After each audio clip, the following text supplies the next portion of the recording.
الحمد لله رب العالمين والصلاة والسلام على خاتم الأنبياء والمرسلين وعلى آله وصحبه ومن تبعهم بإحسان إلى يوم الدين اما بعد۔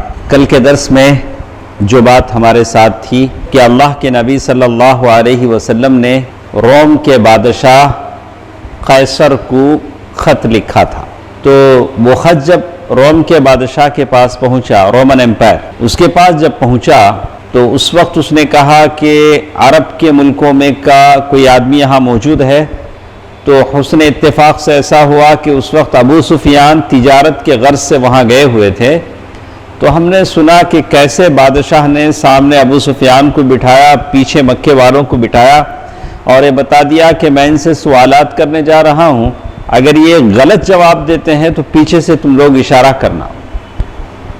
تو جو سوالات ہرقل نے ابو سفیان سے کیے تھے، ان سوالات میں یہ بھی تھا کہ محمد صلی اللہ علیہ وسلم کیسے آدمی ہیں، آپ کی صداقت سچائی کے تعلق سے یا آپ کے نسب کے تعلق سے، لینج کے تعلق سے کہ آپ کا نسب کیسا ہے، یا آپ سے پہلے کسی نے اس طرح کا دعویٰ کیا ہے نبوت کا یا رسالت کا، ایسا کوئی آدمی ہے۔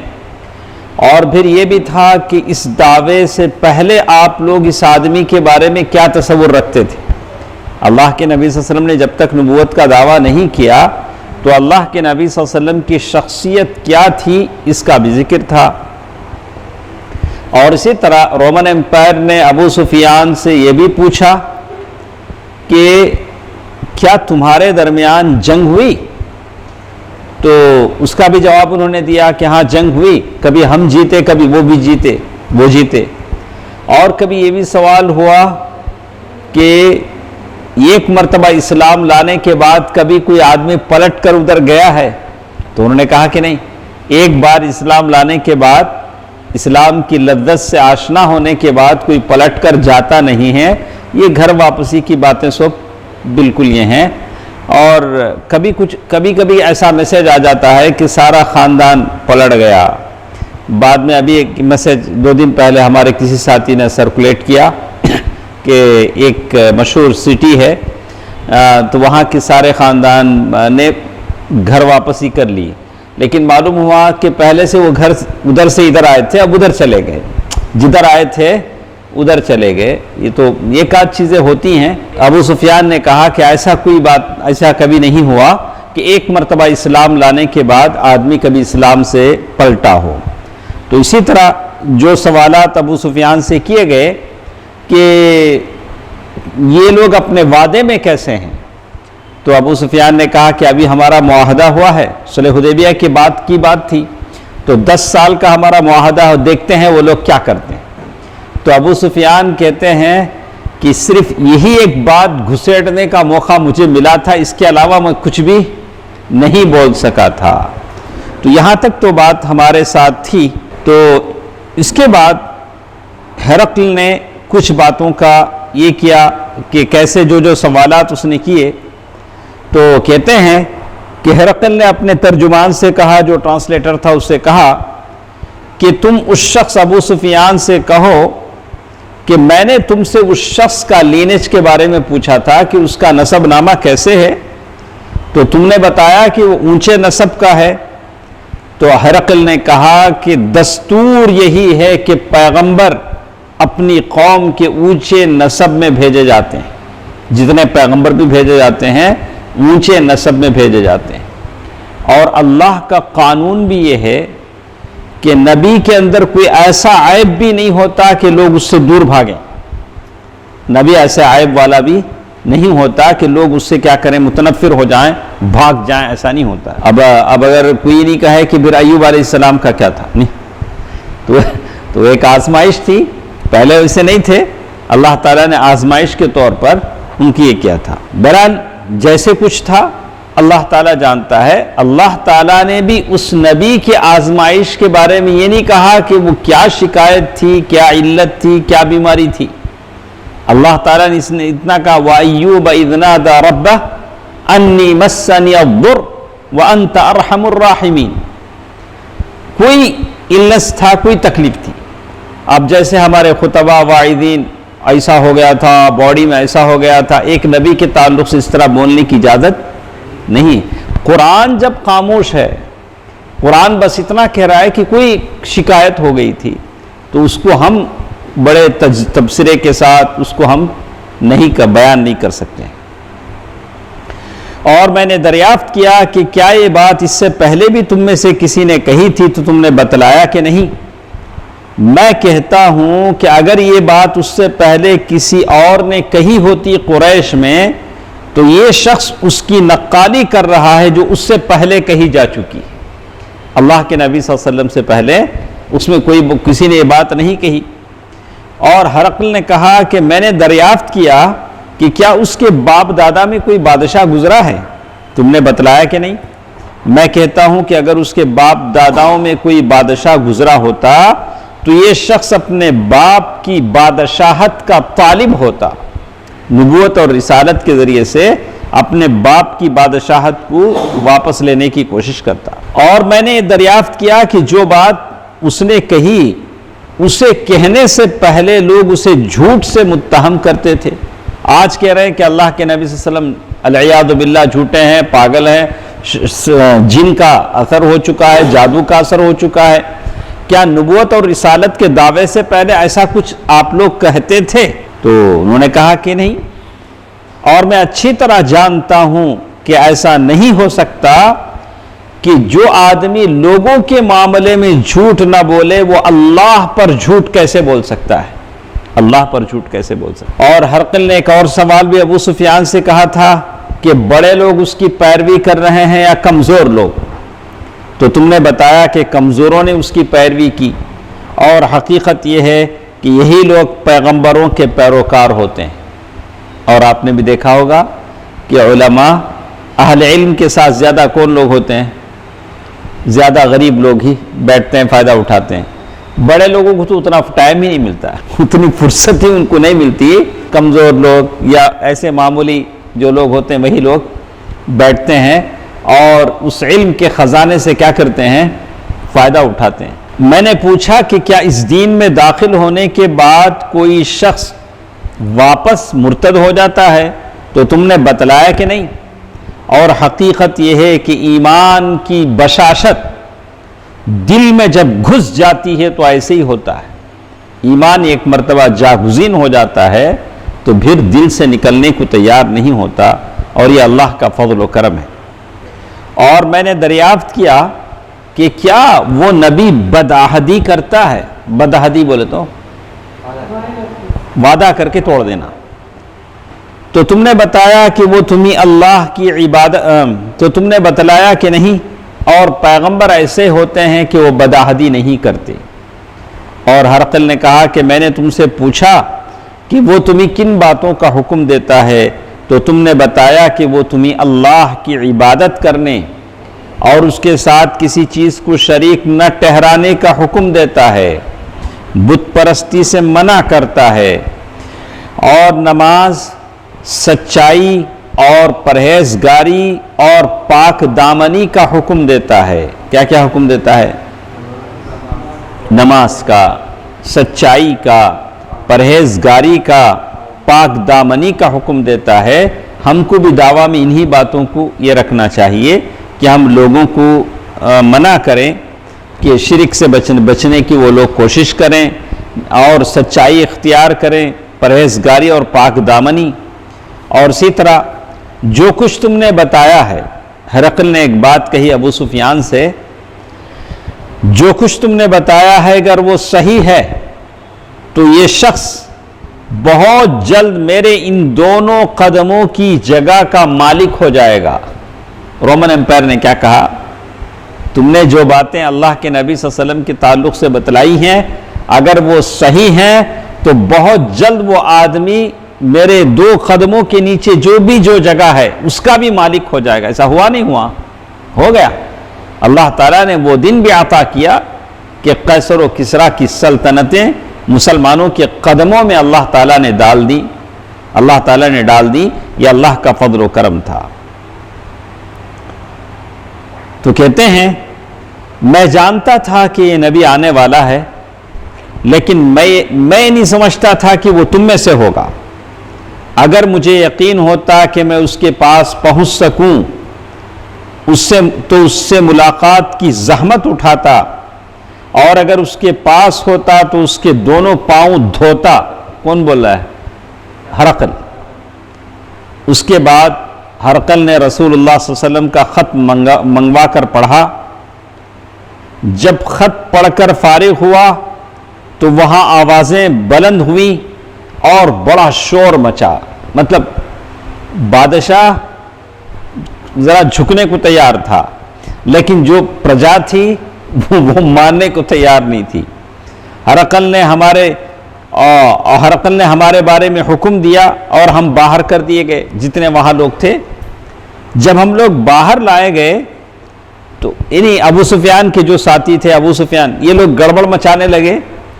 جب یہ خط پڑھا جانے لگا اللہ کے نبی صلی اللہ علیہ وسلم کا, قریش کے لوگوں کو کبھی یہ راس آتی تھی بات, جب انہوں نے گڑبڑ مچانی شروع کی تو باہر کر دیے گئے.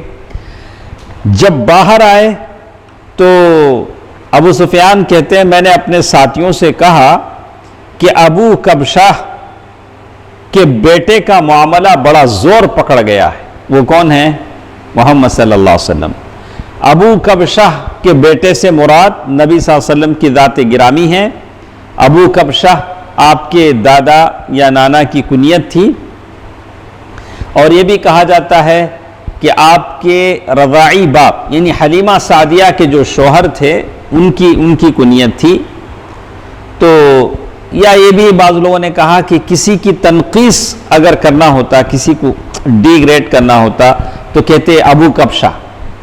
کبشہ یا کسی کہتے ہیں کبش, بکرا, یا تو کسی کو اگر کہنا ہوتا تو ایسے کہتے تھے والعیاذ باللہ.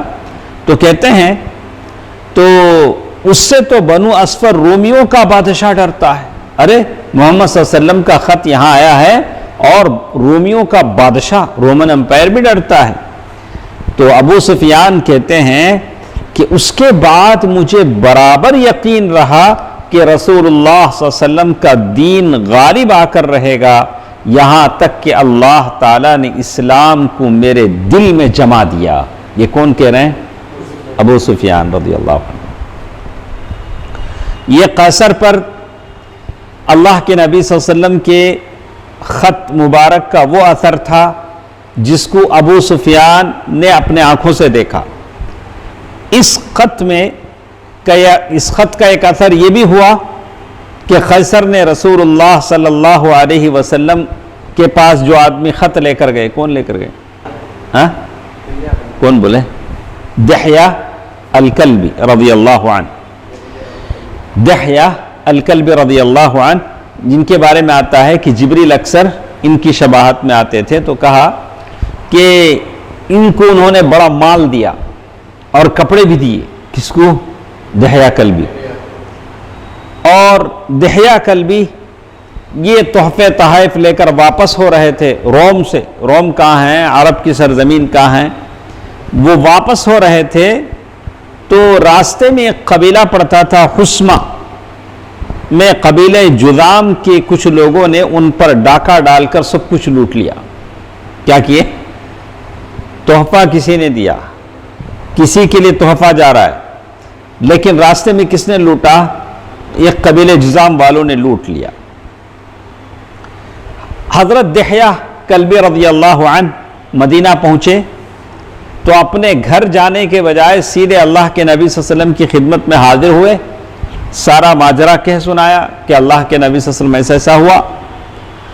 تفصیل اللہ کے نبی صلی اللہ علیہ وسلم نے سن کر زید بن حارثہ رضی اللہ عنہ کی سرداری میں 500 صحابہ اکرام کی جماعت اس قبیلے کی طرف روانہ کی. حسمہ جو قبیلہ تھا, جنہوں نے کیا کیا تھا؟ تحفے لوٹ لیے تھے. تو زید بن حارثہ رضی اللہ عنہ نے قبیلہ جذام پر رات کو حملہ کیا, ان کی خاصی تعداد کو قتل کر دیا اور ان کے جانوروں اور عورتوں کو ہانک لائے. ان کی جو بھی چوپائے تھے, عورتیں تھے, سب کو قیدی بنا کر لائے. جانوروں میں 1000 اونٹ, 5000 بکریاں تھیں. سب کے سب کیا کریں؟ لے کر آئے، اور قیدیوں میں 100 عورتیں اور بچے تھے۔ معمولی حرکت نہیں ہے، بس غلط حرکت ہے، اور وہ تو ڈاکہ زنی ہے اور لوٹ مار ہے، جو اسلام کے بالکل مخالف چیز ہے۔ لیکن اللہ کے نبی صلی اللہ علیہ وسلم کا معاہدہ چل رہا تھا، قبیلہ جذام میں پہلے سے مصالحت کا حد چلا آ رہا تھا، اسی لیے ایک زید بن رفاعہ جذامی ایک صحابی تھے، اسی قبیلے کے صحابی تھے، انہوں نے اللہ کے نبی صلی اللہ علیہ وسلم کی خدمت میں فریاد کر دی، بولا کہ اللہ کے نبی صلی اللہ علیہ وسلم اس قبیلے سے ہمارا معاہدہ چل رہا ہے، تو اور بھی اس قبیلے کے لوگ مسلمان ہو چکے تھے، سب نے وکالت کی، تو اور یہ لوگ جب ڈاکہ پڑا تھا تو دحیہ رضی اللہ تعالیٰ عنہ کی کچھ مدد بھی کرنے والے تھے، تو اللہ کے نبی صلی اللہ علیہ وسلم نے ان کی اس بات کو تسلیم کرتے ہوئے مال غنیمت اور قیدی واپس کر دیے۔ جو بھی مال غنیمت وہاں سے آیا تھا، 100 عورتیں جو قید ہو کر آئی تھیں، اور 1000 اونٹ، 5000 بکریاں جو تھیں، سب کا سب اللہ کے نبی صلی اللہ علیہ وسلم نے کیا کر دیا؟ واپس کر دیا۔ بہت بڑی بات صلی اللہ علیہ وسلم۔ اس کے بعد یہاں تک تو تھی بات رومن امپائر کے معاملے کی۔ اس کے بعد ایک خط ہے، اللہ کے نبی صلی اللہ علیہ وسلم نے یہ خط لکھا ہے منذر بن ساوا کے نام، یہ ہے حاکم بحرین، بحرین کا جو حاکم تھا اس کو اللہ کے نبی صلی اللہ علیہ وسلم نے ایک خط لکھا، تو اللہ کے نبی صلی اللہ علیہ وسلم نے وہ خط دے کر علاء ابن الحضرمی رضی اللہ عنہ، کون سے صحابی ہیں؟ علاء ابن الحضرمی رضی اللہ عنہ کے ہاتھوں روانہ کیا۔ اس خط میں اللہ کے نبی صلی اللہ علیہ وسلم نے کیا لکھا؟ جواب میں، خط تو کامن ہوتا تھا، السلام علی من اتبع الہدی تعالوا الی کلمۃ سواء بیننا وبینکم۔ اس خط کے جواب میں وہاں سے انہوں نے خط لکھا، اے اللہ کے رسول، جواب میں منذر نے رسول اللہ صلی اللہ علیہ وسلم کو لکھا، میں نے آپ کا خط بحرین والوں کو پڑھ کر سنا دیا، بعض لوگوں نے اسلام کو محبت اور پاکیزگی کی نظر سے دیکھا اور اس کے حلقہ بگوش ہو گئے، مسلمان ہو گئے، اور بعض نے پسند نہیں کیا، اور میری زمین میں یہود اور مجوس بھی ہیں، میری زمین میں یہود اور مجوس بھی ہیں، لہذا آپ اس بارے میں اپنا حکم صادر فرمائیے۔ انہوں نے اللہ کے نبی صلی اللہ علیہ وسلم سے گزارش کی۔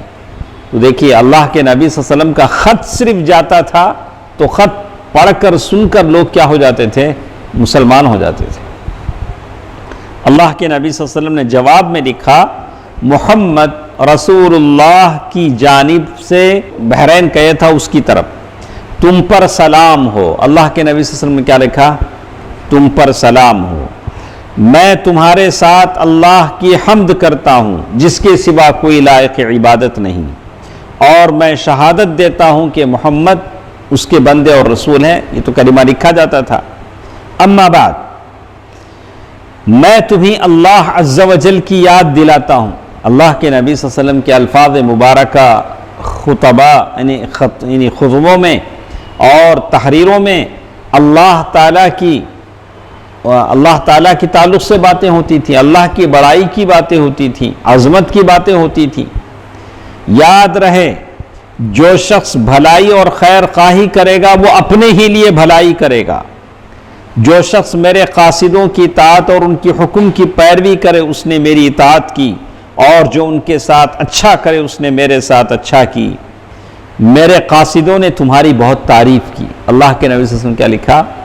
بحرین، حاکم بحرین کے تعلق سے لکھا کہ میرے جو قاصد ہیں، جو خط لے کر گئے ہیں، تمہاری بہت تعریف کی، میں نے تمہارے قوم کے بارے میں تمہاری سفارش قبول کر لی ہے، لہذا مسلمان جس حال پر ایمان لائے ہیں انہیں اس حال پر چھوڑ دو، اور میں نے خطا کاروں کو معاف کر دیا ہے لہذا ان سے قبول کر لو، اور جب تک تم اصلاح کی راہ اختیار کیے رہو گے ہم تمہیں تمہارے عمل سے معزول نہیں کریں گے۔ وہاں کے گورنر سے کہا کہ اگر تم مسلمان ہو تو ہم تم کو نہیں ہٹائیں گے، اور جو یہودیت یا مجوسیت پر قائم ہے اس پر ٹیکس ہے، جزیہ دے گا وہ۔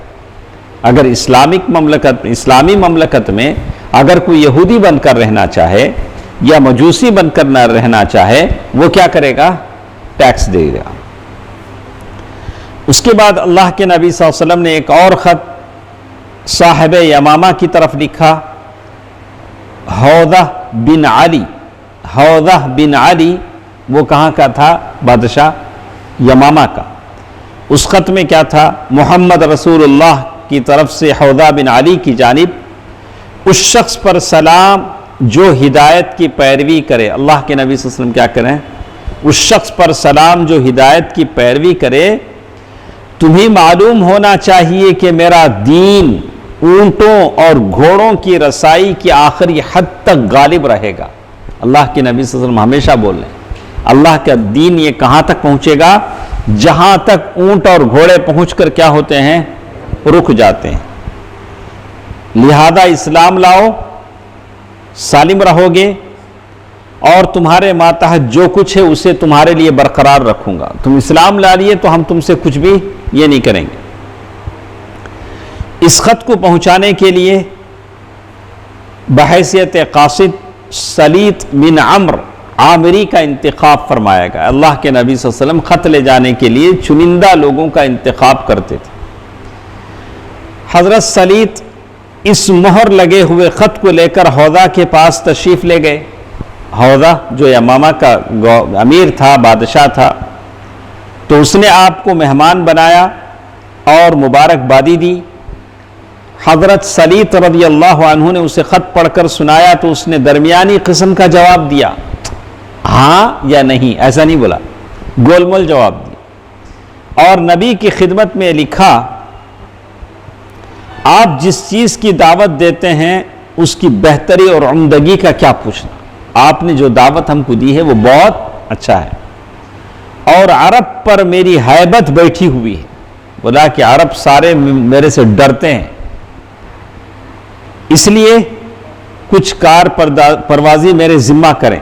بولا کہ عرب کے سارے لوگ میرے سے ڈرتے ہیں، تو آپ کے تھوڑے کاموں میں سے مجھے کیا کرو، اللہ کے نبی صلی اللہ علیہ وسلم کے تھوڑے کاموں میں سے ان کو کیا کرنا، شیئر، مجھے تھوڑی ذمہ داری دی دیجیے، میں آپ کی پیروی کروں گا۔ اس نے حضرت سلیط رضی اللہ عنہ کو تحائف دیے اور ایک مقام یمن کا ایک مقام ہے ہجر، وہاں کا بنا ہوا کپڑا بھی دیا۔ حضرت سلیط رضی اللہ عنہ یہ تحائف لے کر اللہ کے نبی صلی اللہ علیہ وسلم کی خدمت میں واپس آئے اور ساری تفصیلات اللہ کے نبی صلی اللہ علیہ وسلم کو سنائی۔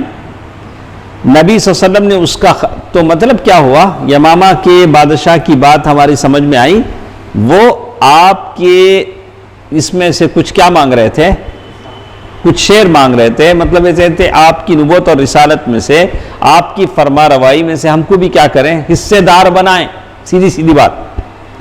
تو اللہ کے نبی صلی اللہ علیہ وسلم نے خط پڑھ کر کیا کہا، اگر وہ زمین کا ایک ٹکڑا بھی مجھ سے مانگے گا تو میں اسے نہیں دوں گا۔ اللہ کے نبی صلی اللہ علیہ وسلم نے کیا کہا، اگر زمین کا ایک ٹکڑا بھی مجھ سے وہ مانگے گا تو میں اسے نہیں دوں گا، وہ خود بھی تباہ ہوگا اور جو کچھ اس کے ہاتھ میں ہے وہ بھی تباہ ہوگا۔ پھر جب رسول اللہ صلی اللہ علیہ وسلم فتح مکہ سے واپس تشریف لائے تو جبریل علیہ السلام نے یہ خبر دی کہ حوضہ کا انتقال ہو چکا ہے۔ نبی صلی اللہ علیہ وسلم نے یہ سن کر فرمایا کہ سنو، یمامہ میں ایک کذاب نمودار ہونے والا ہے۔ کذاب بولے تو شعیب، جھوٹا، کذاب فعال کے وزن پر ہے۔ ہاں کیا بولتی تھے بھائی، گڈ، بیٹر، بیسٹ، کیا بولتے اسے، سپرلیٹیو ڈگری بولتے ہیں۔ کذاب بولے تو بہت جھوٹا، کیا بولیں اسے، اب دکنی زبان میں بولے تو ذرا گاڑا بولے تو اس میں آ جاتا آٹومیٹک، تو وہ بہت جھوٹا۔ تو اللہ کے نبی صلی اللہ علیہ وسلم فرمایا کہ یمامہ میں ایک کذاب نمودار ہونے والا ہے جو میرے بعد قتل کیا جائے گا. اللہ کے نبی صلی اللہ علیہ وسلم نے کہا کہ میرے بعد قتل کیا جائے. واقعی مسلمہ بن کذاب پیدا ہوا. یہ کہنے والے نے کہا کہ اے اللہ کے نبی صلی اللہ علیہ وسلم، یا رسول اللہ، اسے کون قتل کرے گا؟ آپ صلی اللہ علیہ وسلم نے فرمایا تم اور تمہارے ساتھی. اللہ کے نبی صلی اللہ علیہ وسلم نے فرمایا کہ تم اور تمہارے ساتھی. اور واقعتاً اللہ کے نبی صلی اللہ علیہ وسلم نے جیسے کہا ویسے ہی ہوا. ایک اور صاحب ہیں جو اسی طرح اللہ کے نبی صلی اللہ علیہ وسلم نے شاہ عمان یا عمان، وہاں کے بادشاہ کو بھی خط لکھا. خط کا مضمون وہی تھا، اس شخص پر سلام جو ہدایت کی پیروی کرے. اما بعد، میں تم کو اسلام کی دعوت دیتا ہوں، اسلام لاؤ سلامت رہو گے. سیدھی سیدھی بات، کوئی غموز نہیں، کوئی کنفیوژن نہیں، کوئی آدھی ساری بات نہیں.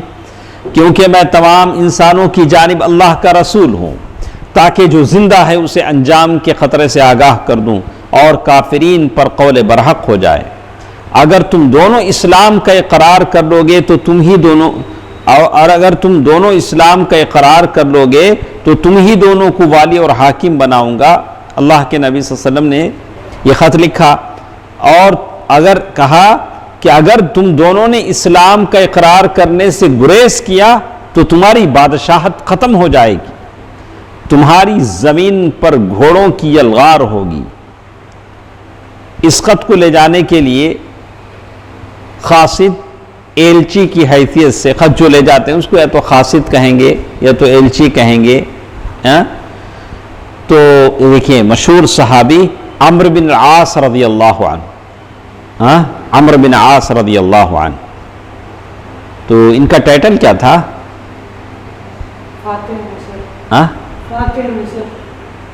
دیکھ کے بولے نا، سرچ کر کے بولے. نہیں، اس کے علاوہ بھی ایک ٹائٹل ہے، ادریس بھائی بولیں گے. عمرو بن عاص رضی اللہ تعالی عنہ کو کیا کہا جاتا تھا؟ کوئی اور ٹائٹل ہے کیا؟ ذرا دیکھیے مجھے بولے. اوکے، تو عمرو بن عاص رضی اللہ عنہ کا انتخاب عمل میں آیا. ان کا بیان ہے کہ میں روانہ ہو کر عمان پہنچا اور وہاں کا جو بادشاہ تھا اس سے ملاقات کی. دو بھائی تھے وہاں، اور یہ دونوں بھائیوں میں ایک زیادہ دور اندیش اور نرم دل تھا. دونوں میں ایک ذرا زیادہ سوچنے والا نرم دل تھا. میں نے کہا میں تمہارے پاس اور تمہارے بھائی کے پاس قاصد بن کر آیا ہوں. کیا ہے معلوم ہوا؟ تو کہتے ہیں کہ عمرو بن عاص رضی اللہ تعالی عنہ نے وہاں پہنچ کر دونوں بھائیوں کے پاس کہا کہ میں تم دونوں کے پاس ایلچی بن کر آیا ہوں. تو چھوٹے بھائی نے کیا کہا دیکھیے. اس نے کہا، ایک بھائی کا نام عبد ہے، تو چھوٹا بھائی کہتا ہے دیکھیے میرا جو بھائی ہے وہ میری عمر میں بھی بڑا ہے اور بادشاہت دونوں میں اس سے بڑا اور مجھ پر مقدم ہے. یہ لیٹر جو اللہ کے نبی صلی اللہ علیہ وسلم کے پاس آیا ہے وہ خط میں میرے بھائی کو پہنچا دیتا ہوں. کیا بولا؟ آپ کا جو خط مجھے ملا ہے میں خط پڑھتا ہوں، لیکن میرا ایک بھائی بھی ہے جو عمر میں میرے سے کیا ہے؟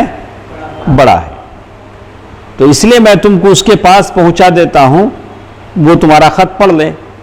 اس کے بعد اس نے کہا کہ اچھا تم دعوت کس بات کی دیتے ہو؟ کیا بولا؟ دعوت کس بات کی دیتے ہو؟ تو عمرو بن عاص رضی اللہ تعالیٰ عنہ نے کہا کہ ہم ایک اللہ کی طرف بلاتے ہیں. کیا بلاتے ہیں؟ بس ہماری دعوت کا خلاصہ. تو عربی میں اس کو کہا جاتا تھا داہیت العرب. کیا بولتے تھے؟ ادریس کیا بولتے تھے؟ داہیت العرب. اس لیے کہ پلاننگ میں اور بات کرنے میں وہ بہت بالکل کیا بولیں گے، انٹلیکچل کیا بولیں گے اسے، بہت ہی یہ تھے. تو داہیہ تو اس لیے عرب کے سب لوگوں میں زیادہ داہیت العرب بولتے ہیں، داہیت العرب. تو وہ ایک عبقری شخصیت کے مالک تھے. جنگ میں سامنے والے کو کیسا یہ کرنا، سارے ٹرک ان کو آتے تھے. پورے کئی واقعات ہمارے پاس لکھے ہیں. میں نے بول دیا، آپ اگلا دیکھ لیجئے، ان کا ٹائٹل کیا تھا عربی میں؟ آپ کہیں گے داہیۃ العرب. اچھا ٹھیک ہے. تو اس کے بعد وہ کہتے ہیں، اب یہ دونوں بھائی تھے عمرو بن عاص رضی اللہ تعالیٰ عنہ گئے ہیں، تو ایک بھائی کہہ رہا ہے کہ میرا بڑا بھائی عمر میں مجھ سے بڑا ہے اور اس کے پاس میں، تو کیا کیا یہ لاتے ہیں، آپ کی تعلیمات کیا ہے؟ تو انہوں نے کہا کہ ہم اللہ تعالیٰ کی طرف بلاتے ہیں جو اکیلا ہے، جس کا کوئی شریک نہیں ہے، اور ہم کہتے ہیں کہ اس کے علاوہ جس کی بھی عبادت کی جاتی ہے اسے چھوڑ دو، اور یہ گواہی دو کہ محمد صلی اللہ علیہ وسلم اللہ کے بندے اور رسول ہیں. تو ایک دونوں میں سے ایک بھائی عبد نے کہا، اے عمرو، تم اپنی قوم کے سردار کے صاحبزادے ہو، بتاؤ تمہارے والد نے کیا کیا، کیونکہ ہمارے لیے اس کا طرز عمل لائق اتباع ہوگا. تو اس نے کس سے پوچھا؟ عمرو بن عاص رضی اللہ تعالیٰ عنہ سے پوچھا کہ تم اپنے قوم کے سردار ہو تو تمہارے والد نے کیا کیا، اگر تمہارے ابا نے جو کیا میں وہ کرتا ہوں. تو عمرو بن عاص رضی اللہ تعالیٰ عنہ نے کہا کہ وہ تو محمد صلی اللہ علیہ وسلم پر ایمان لائے بغیر وفات پا گئے، عمرو بن عاص، لیکن مجھے حسرت ہے کہ کاش انہوں نے اسلام قبول کیا ہوتا. عمرو بن عاص رضی اللہ تعالیٰ عنہ نے فرمایا کہ میرے ابا اسلام نہیں لا سکے اور آپ کی تصدیق کی ہوتی، میں خود بھی انہی کی رائے پر تھا، لیکن اللہ نے مجھے اسلام کی ہدایت دے دی. عبد نے کہا، وہ دو بھائیوں میں سے ایک تھا، تم نے کب ان کی پیروی کی؟ اللہ کے نبی صلی اللہ علیہ وسلم کو کب تم نے مانا؟ میں نے کہا ابھی جلد ہی، اس لیے کہ اس نے دریافت کیا تم کس جگہ اسلام لائے، کہاں تم اسلام قبول کرے؟ میں نے کہا نجاشی کے پاس، اور بتلایا کہ نجاشی بھی مسلمان ہو چکا ہے. عبد نے پوچھا کہ اس کی قوم نے اس کی بادشاہت کا کیا کیا، جب بادشاہ مسلمان ہو گیا تو قوم نے کیا کیا؟ تو عمرو بن عاص رضی اللہ تعالیٰ عنہ نے کہا کہ اس کو بادشاہ باقی رکھا، قوم نے کوئی تعرض نہیں کیا. تو پھر انہوں نے پوچھا اس قوم کے عیسائیوں کے جو فادر ہیں، وہ جو بڑے علماء ہیں، راہب ہیں، سب نے اس کی پیروی کی؟ تو عمرو بن عاص رضی اللہ تعالیٰ عنہ نے کہا کہ ہاں، سارے لوگوں نے اسلام قبول کر لیا. عبد نے کہا اے عمرو بن عاص سے کہہ رہا ہے دیکھو کیا کہہ رہے ہو، کیونکہ آدمی کی کوئی بھی خصلت جھوٹ سے زیادہ رسوا کن نہیں. عمرو بن عاص رضی اللہ تعالیٰ نے یہ بات کہا کہ وہ نجاشی جو حبش کا بادشاہ ہے وہ مسلمان ہو چکا، اس کے سارے رہبان جو بھی تھے، جو فادر جو بھی تھے، وہ پوپ سب مسلمان ہو چکے. تو عبد کو یقین نہیں آیا. انہوں نے کہا کہ ذرا سنبھل کے بولیے، اس لیے کہ جھوٹ اچھی عادت نہیں. عرب کے لوگ اس زمانے میں بھی جھوٹ کیا نہیں کرتے تھے، بولتے نہیں تھے. تو عمرو بن عاص رضی اللہ تعالیٰ عنہ نے کہا میں جھوٹ نہیں بول رہا ہوں اور نہ میں اسے حلال سمجھتا ہوں. عبد نے کہا کہ میں سمجھتا ہوں ہرقل کو نجاشی کے اسلام لانے کا علم نہیں. میں تو ایسے سمجھتا ہوں کہ ہرقل جو تھا جس کا واقعہ ہم نے پڑھا کہ اسے نہیں معلوم کہ نجاشی مسلمان ہو چکا ہے. میں نے کہا کہ کیوں نہیں، ہرقل کو معلوم ہے. تو عبد نے کہا کہ تمہیں یہ بات کیسے معلوم؟ تو میں نے کہا کہ نجاشی ہرقل کو خراج ادا کیا کرتا تھا، رومن امپائر جو تھا اس کو وہ ٹیکس دیا کرتا تھا. لیکن جب نجاشی نے اسلام قبول کیا اور محمد صلی اللہ علیہ وسلم کی تصدیق کی تو بولا اللہ کی قسم اب اگر وہ مجھ سے 1 درہم بھی مانگے گا تو میں نہیں دوں گا. اور جب اس کی اطلاع رومن امپائر کو ہوئی، ہرقل کو ہوئی، تو اس کے بھائی یناق نے کہا کہ کیا تم اپنے ایک نوکر کو چھوڑ دو گے کہ وہ تمہیں خراج نہ دے، ٹیکس نہ دے؟ یعنی خراج یعنی جو بھی آتا تھا، آمدنی آتے، اس خراج ہی کا لفظ اس کے لیے درست ہے، اور تمہارے بجائے ایک دوسرے شخص کا نیا دین اختیار کر لے. ہرقل نے کہا کہ ایک آدمی ہے جس نے دین کو پسند کیا اور اسے اپنے لیے اختیار کیا، اب میں اس کا کیا کر سکتا ہوں؟ اللہ کی قسم اگر مجھے اپنی بادشاہت کی حرص نہ ہوتی تو میں بھی وہی کرتا جو اس نے کیا. ہرقل نے کیا کہا میں بھی مسلمان ہو جاتا جیسے نجاشی مسلمان ہوا۔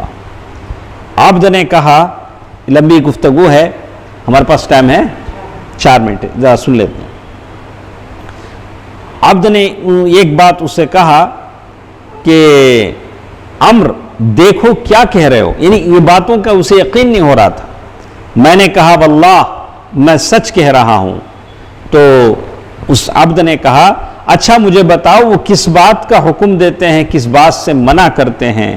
تو میں نے کہا اللہ عز و جل کی اطاعت کا حکم دیتے ہیں اور اس کی نافرمانی سے منع کرتے ہیں، نیکی و صلہ رحمی کا حکم دیتے ہیں، ظلم و زیادتی، زناکاری اور شراب سے منع کرتے ہیں، اور بت اور صلیب کی عبادت سے منع کرتے ہیں۔ اسلام کی دعوت کیسے انہوں نے پیش کر دی؟ یہ ساری برائیاں وہ زمانے میں تھی۔ تو میرا تو ارادہ ہوتا ہے کہ ساری باتیں ہم لوگ نوٹ میں لکھ لیں، جب بھی ہم دعوت کے راستے میں جائیں تو پہلے ان باتوں کو ہم پیش کریں۔ اس سے پہلے کبھی ایسا ہوتا ہے کہ ہم اپنی تعلیمات پیش کرنے سے پہلے سامنے والا ہمیں سوال و جواب میں الجھا دیتا ہے۔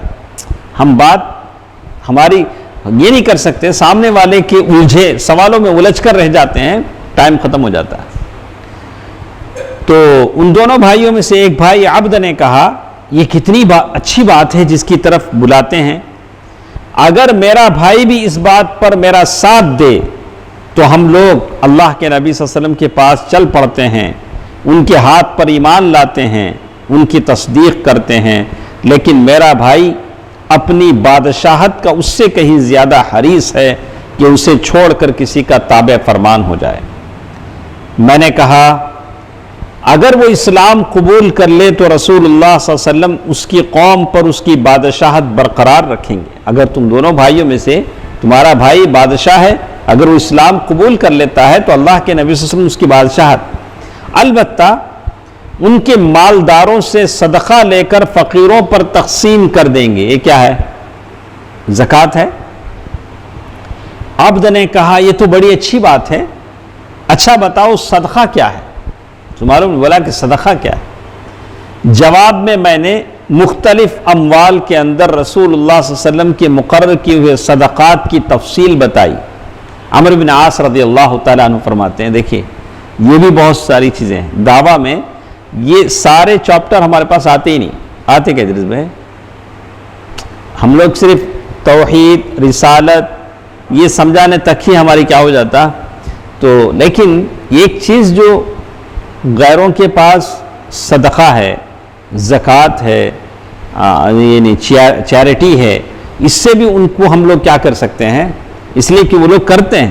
تو بتایا جائے کہ ہمارے اسلام کی خصوصیات ہیں، ہمارے اسلام میں پہلے سے ہی چیزیں ہیں، غریبوں کے ساتھ ہمدردی کی جائے، بیواؤں کے ساتھ، یتیموں کے ساتھ، اسی کے لیے صدقہ اور زکوٰۃ کے سارے مد رکھے گئے ہیں، اور زکوٰۃ کے اموال کے لیے یہ کیٹیگری بتائے گئے انما الصدقات للفقراء والمساکین، یہ ساری باتیں بتائی جائیں، یہ بھی دعویٰ کا ایک حصہ ہے۔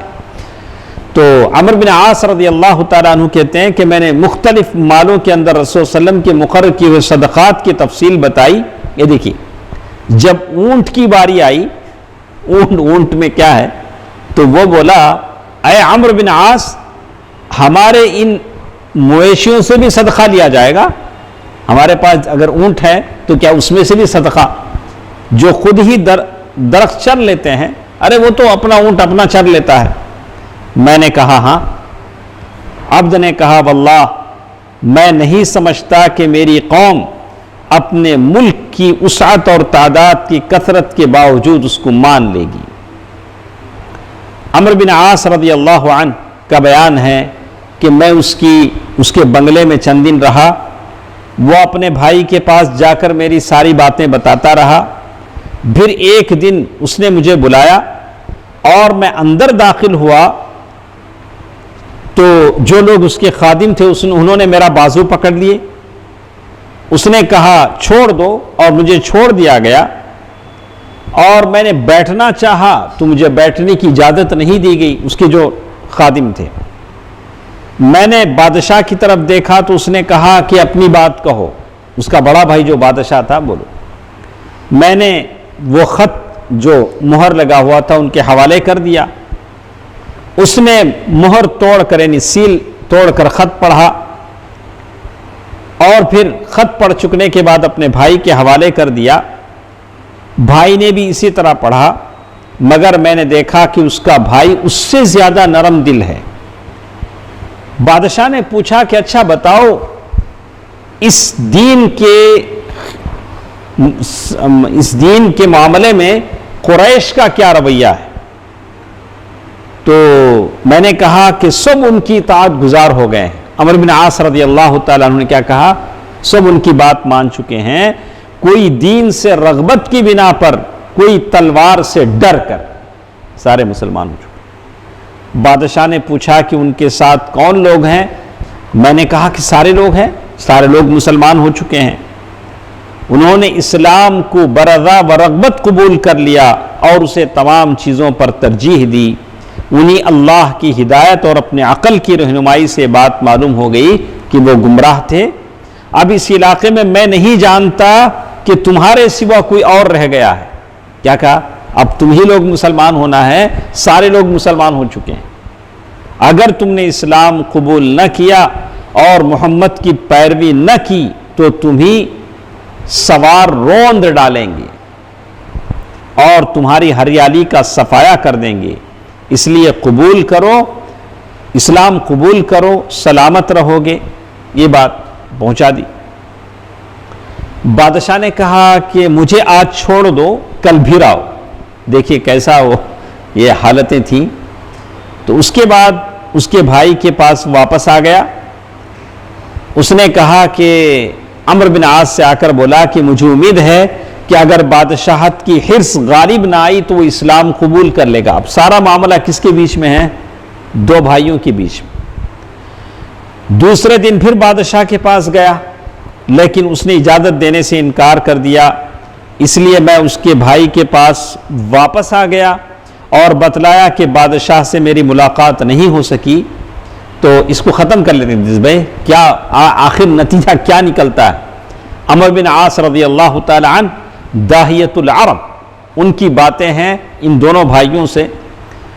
تو کہتے ہیں کہ ملاقات نہیں ہو سکی تو اچھا میں کل واپس آؤں گا، لیکن نا امید تو نہیں ہے.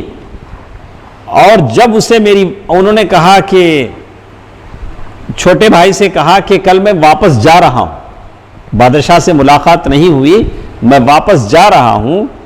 جب اسے میری واپسی کا یقین ہو گیا تو اس نے بھائی سے خلوت میں بات کی اور بولا یہ پیغمبر جن پر غالب آ چکا ہے ان کے مقابل ہماری کوئی حیثیت نہیں. اور اس نے جس کسی کے پاس بھی پیغام بھیجا ہے اس نے دعوت قبول کر لی. انہوں نے کہا کہ ہرقل، نجاشی، بڑے بڑے لوگوں نے دعوت قبول کر لی، اگر قبول کر لیں تو اچھا ہے. لہذا دوسرے دن صبح ہی مجھے بلوایا گیا اور بادشاہ اور اس کے دونوں بھائیوں نے اسلام قبول کر لیا. تو اتنا آسان تو نہیں ہے، محنت کرنی پڑتی ہے، کوشش کرنی پڑتی ہے. تو عمرو بن عاص رضی اللہ تعالی عنہ کی یہ کوشش تھی. دیکھیے، اور نبی صلی اللہ علیہ وسلم کی تصدیق کی اور صدقہ وصول کرنے اور لوگوں کے درمیان فیصلے کرنے کے لیے مجھے آزاد چھوڑ دیا گیا، اور جس کسی نے میری مخالفت کی اس کے خلاف میرے مددگار ثابت ہوئے. تو یہ تھی بات کس کی؟ کس کے بادشاہ کی؟ ہاں ہم لوگ اوپر ذکر کریں نا، شاہ عمان یا عمان. آخر میں وہ کہتے ہیں کہ اس آخر میں ان خطوط کے ذریعے سے، ان لیٹرز کے ذریعے سے نبی صلی اللہ علیہ وسلم نے اپنی جو دعوت تھی زمین کے کونے کونے میں جتنے بھی بادشاہ تھے وہاں پہنچا دی. اس کے جواب میں کوئی ایمان لایا تو کسی نے کفر کیا، کسی نے خط پھاڑ بھی دیا. کون تھا؟ خسرو پرویز. لیکن اتنا ضرور ہوا کہ کفر کرنے والوں کی توجہ بھی اس جانب مبذول ہو گئی. کفر تو کیے لیکن اندر سے یہ تھا، اور ان کے نزدیک آپ کا دین اور آپ کا نام ایک جانا پہچانا بن گیا. لیکن کام تو ہم کو کرنا ہے، پیغام ان تک پہنچانا ہے. تو انشاءاللہ پھر پیر کے دن ہم لوگ صلح حدیبیہ کے بعد چونکہ 10 سال امن کا زمانہ تھا، اس میں جو فوجی سرگرمیاں ہوئیں، انشاءاللہ پیر کے دن ہم ان باتوں کو سنیں گے۔